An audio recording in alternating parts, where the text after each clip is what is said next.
Welcome to Penrose Learning, where we make understanding easy.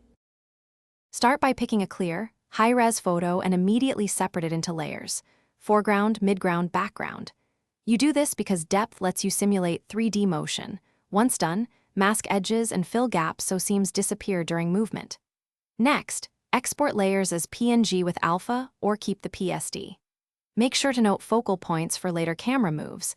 This first cleanup saves time and prevents artifacts when you begin animating. Now generate a depth map or arrange layers in 3D space so you can parallax them.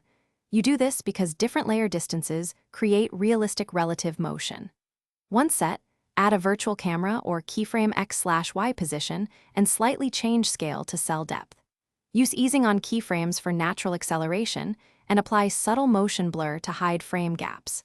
If using warp, Animate mesh points carefully to avoid distortions. Finish by rendering with appropriate settings. 264 for web or ProRes for edit-ready masters. Include alpha channel if you need overlays. Make sure to render a short test clip at full resolution to confirm timing and motion smoothness.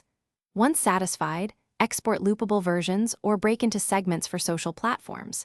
If you see edge tearing or ghosting, refine masks, reduce camera displacement, add fill content to gaps, and reapply mild blur. This troubleshooting step fixes most visual faults quickly. Thanks for watching. If this was helpful, leave a like and consider subscribing. See you next time.